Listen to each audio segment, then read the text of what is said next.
Nearly 330 million Americans are holding their breath as billions across the world watch on. The U.S. presidential election has come down to the wire. In normal times, anxiety over the eventual winner wouldn't be as high. But amidst a global pandemic and a candidate who has broken countless presidential norms, a tense atmosphere has taken hold. Whoever ends up becoming the next U.S. president could see a weakened mandate, a divided Congress, and a world unsure of the U.S.'s leadership role. What could that mean for Washington's relations with Ankara and U.S. foreign policy? And to answer that, joining me from Istanbul is Matthew Bryza. He is a former U.S. ambassador. And also from Istanbul, Hakan Akbas, who is a senior advisor at the Albright Stonebridge Group, which is a global business strategy firm. So, gentlemen, welcome to Straight Talk. It's good to have you on the program. With the U.S. presidential vote hanging on a knife's edge, the Trump campaign has filed lawsuits in several battleground states to halt vote counting. And then Trump also claimed a premature victory and has made several false claims. So, Matthew, has the United States seen anything like that before? And what could it do to the U.S.'s credibility and standing in the world? I've never imagined that any U.S. president could make statements like those. I was raised in school and, in my professional life that voting is our patriotic duty and that all of us should encourage everybody to vote. So to have a president in the middle of an election discouraging counting of the vote after having discouraged people from voting for months and now claiming that the election was fraudulent because so many ballots were mailed in, that's really the worst set of statements I've ever heard by an American president. And it's actually on the border of sedition, which is a felony that's on the edge of treason, I think. So it's a very bad moment. I think that his statements very much damage the reputation of the United States in terms of being a democracy. On the other hand, the system's working. Yes. His court cases thrown out, right? And this army of volunteers has processed without any true allegations of fraud or misconduct the highest number of votes ever in American history. So, Hakan, Biden has a strong lead, but it's not officially over yet. Given how close the election was, will Biden have a weakened mandate, especially when it comes to foreign policy, if he becomes president? Well, certainly, we will also need to see the outcome of the Senate race, which will be decided, looks like, in January now. Yes. And depending upon the outcome, obviously, Biden first will need to preside over a divided, almost 50-50 divided country first. And he will need to also reach out to America's sort of longstanding partners, whether it's the EU, whether it's the partners in the Middle East, and he will be going back to some of the Obama term deals, whether it's the Iran's P5+1 nuclear deal. So he's going to have his hands full, first domestically and then getting to the foreign affairs. Yes. But without any counts, this was a historic election. So Republicans are likely to hold the Senate, Matthew. What would a divided Congress mean for U.S. policies, especially if Biden becomes president? Will he be able to push through his agenda, such as public option for U.S. healthcare, insurance, investment for green energy, for example? What's your take on that? Yeah, well, first, in terms of foreign policy, I don't think the fact that the Republicans may keep the Senate will have really any impact because in the U.S. system, it is the president that really runs foreign policy, although his appointments have to be confirmed by the Senate and a vote to go to war has to be confirmed by the Senate as do treaties. Mm-hmm. In terms of his domestic agenda, it's a totally different story. Yeah, I think what you just mentioned, the Green New Deal, the public option for healthcare, there's no chance of those going forward, or defunding the police, zero. If the Republicans do retain control of the Senate, as Hakan said, after the special elections that'll happen in January, the runoff elections, I think that we'll see further gridlock and political warfare. And, I think we'll see Donald Trump maneuvering to return to office and run in 2024, and he will be the head of the Republican Party de facto. Yes. He will be always. So regardless of the U.S. presidential election outcome, do you believe Trump's legacy will live on? Hakan, are there any concerns that if Trump isn't president anymore, that he could be a force in U.S. policy, whether it be trade ties with China, whether it comes to Iran and other trade deals around the world? Well, as you alluded to, Trumpism will outlive Trump's first term in the office. No question that he has run a cultural war with his constituents. And the results, both from a turnout perspective as well as the outcome perspective, shows the outcome. I mean, Democrats were hoping for a blue wave, and they ended up getting a very close election with almost 68 million votes for Trump. So he must have done something right. So going forward, Biden will have to, get back to the, I would say, the traditional alliances that had preceded Trump's term, whether it's the Trans-Pacific Alliance in Asia, whether it's the, sort of remotivating the EU platform and going back to Turkey's longstanding allies like Turkey and try to warm up the relations and I would even say rehabilitate the relations. So what would a Biden victory would specifically mean, Matthew, for U.S.-Turkey relations moving forward? I think at the beginning it would mean a bumpy road. Donald Trump has cushioned the U.S.-Turkey relationship against Turkey's opponents, especially in the United States Senate. They had passed the Countering America's Adversaries Through Sanctions Act, or CAATSA, under which President Trump is required to apply sanctions against Turkey because of the S-400 issue. Yeah. And he's just refused to do so. He just didn't do it. If he's gone, then you can imagine Joe Biden as president would immediately impose those sanctions, I think.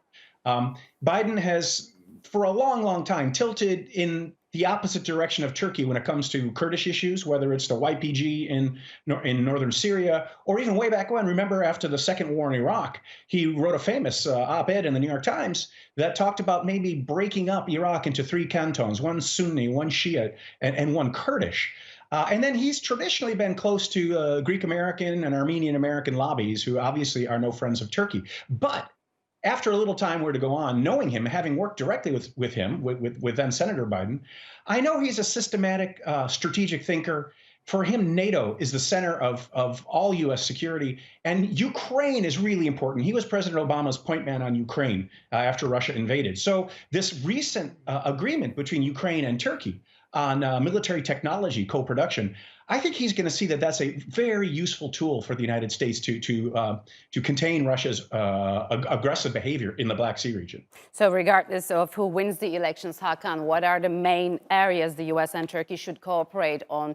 Matthew just mentioned the sticking points between the two countries, like the S-400s and the U.S. support for YPG terror organization, which I'm going to touch on later. So what steps to take and what's the next administration will do? With Biden being a long-timer senator, as well as representing the establishment in the U.S., obviously we would have a more institutionalized relations between the two countries. Unlike in the Trump's term, it was really a personal access to President Erdogan, as well as a lot of ups and downs, which sometimes created a lot of problems in Ankara. So going forward, obviously, Mr. Biden will be pragmatic and also will look for common strategic interests for both countries. Having said that, neither he or Trump would change certain facts, like China is going to be the enemy, and I think Iran also is still the common enemy. But how Biden would go about it would be fundamentally different than Trump. And also, for example, for the East Med, I think given how close President Erdogan and Biden were in the last 3 years of the Obama's second term, and how many times he's been to Turkey and to Cyprus, him knowing really the issues of both sides and how he can sort of bring Yes. the impartial U.S. to the party to bring diplomacy and hopefully an agreement back. So I'm hopeful that in certain way that this will be a more stable relations. Parties can really focus on the issues rather than all the adrenaline that comes with the ups and downs from Trump. So, Matthew, again, if Biden wins, some of the names that have been floated as possible secretaries of state include Anthony Blinken, Phil Gordon, and Susan Rice.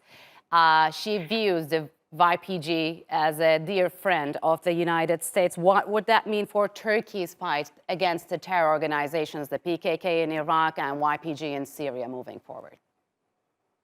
Yeah, it was under Susan. I mean, I say Susan because we were college classmates, so or Ambassador Rice. This policy of renaming the YPG into the Syrian Democratic Forces, knowing full well that they are the PKK. It's not like they're a branch of the PKK. They are the PKK. That was disingenuous, and so Ambassador Rice was at the center of all of that. But then Vice President Biden didn't resist. I mean, he's the number 2 person in the administration. So, that's a problematic situation. And I think, if it's Phil Gordon, who I worked for in the State Department, he was very fond of Turkey, still is.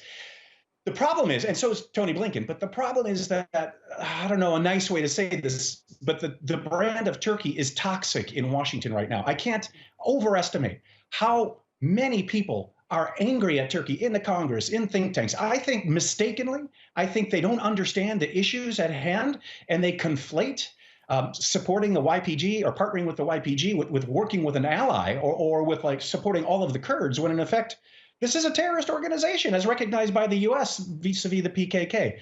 But that's the conventional wisdom in Washington right now. So again, I think it's going to be a very rough road in the beginning. Yes. But as Hakan was saying, I think at the end of the day, a President Biden will be much more conventional and will play according to the system that makes U.S. foreign policy. There'll be a more predictable relationship, but it will be predictably negative in the beginning. Yeah. So, Hakan, the NATO alliance and the European Union countries have suffered under the Trump administration. How would Biden's presidency impact the U.S.'s relations with both NATO allies as well as the European countries?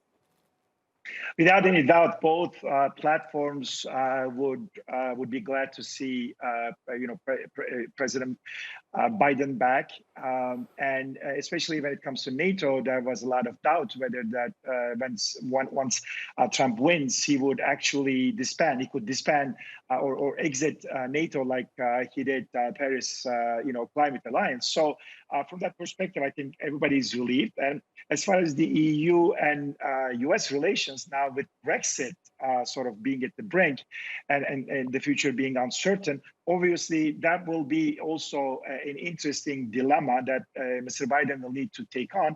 But without any doubt, this would be Biden's presidency would be also a positive news for Turkey's longstanding admission to EU, because Mr. Biden had characterized EU as a Christian club, which needs to admit Turkey to be able to make the case that it's actually not.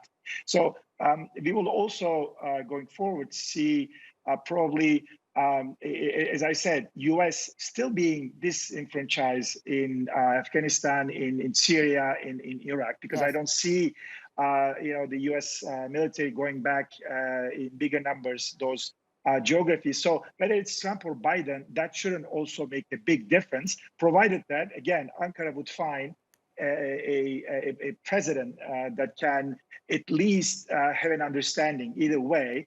And yes. I work with Phil Gordon, and I think that if he could be, for example, if he would be the state of foreign affairs, that would be at least welcome from the perspective of he understands what's going on in Turkey. But as Matthew said, Turkey's brand is extremely toxic, especially in the Congress, which Turkey needs to address. So, Matthew, Biden has said the U.S. should lead again. So if he becomes president, are we going to see a more globally motivated and assertive Washington, maybe, again, interventionist? That's an interesting way to put it. I mean, for me, America leading again is a really good thing and doesn't need to be interventionist or disrupt. In my part of the world that I focus so much of my career on, Russia and its neighborhood, I think it's the lack of U.S. leadership since the Obama administration that has opened the way. And even under George W. Bush, I mean, with the Russian invasion of Georgia in 2008, it's the fact that U.S. didn't lead and didn't pull together a coalition to make clear to Russia that that is unacceptable behavior. That has led then to Russia's invasion of Ukraine in the Black Sea. So I think we will see much more traditional U.S. foreign policy under Biden. I think it will be a case of exerting leadership, but also leadership in terms of, as Hakan said, going back to the JCPOA, the so-called Iran nuclear deal, rejoining the climate change Paris agreement. Yes. Has to lead by being part of those organizations, rejoining the WHO. All right, gentlemen, unfortunately, we'll have to leave it here. Thank you very much for joining us on Straight Talk. I appreciate it a lot.